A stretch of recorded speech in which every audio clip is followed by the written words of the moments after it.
Nung mga nakaraan, ikaw ba ay nagkontrol?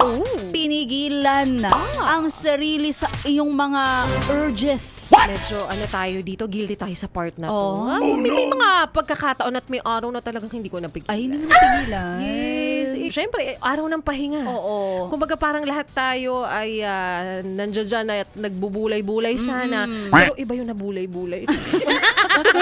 Ako naman kasi like a barista, hindi ko talaga. Hindi ko talaga inilabas yung dapat ilabas. Ako, wag talaga. Sabi ko, hindi pwede. Kailangan pigilin ko talaga to. Pigilin ka kahit ito lang. Oo, sabi ko, ilang araw. Pero alam mo yun, nangangati na talaga ako. Di nangalabit ka tuloy. Oo, Di nangangalabit. Pagkakalabit ko, sabi ko, ay, wala. Hindi ko naman talaga sinasadya pero medyo natukso na naman ako. Ay. Hindi ko talaga kaya magpahinga. Kasi feeling ko itong pahingang to, ito may pagkakataon para i-release ko siya. Totoo, correct. Kung kailan nandyan, may pagkakataon. Bakit hindi mo pagbigyan?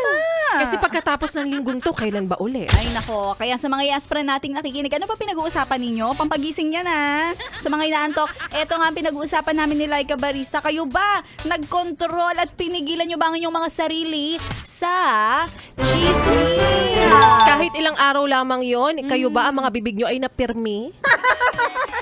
Napayes ka ba sa napanood mo, yes friend? Alam mo na ang gagawin mo, Hit like and subscribe. And click the notification bell para ma-update ka namin. Kung gusto mo, mag-comment ka pa. Hindi ka namin iisnabin. Go, yes, friend!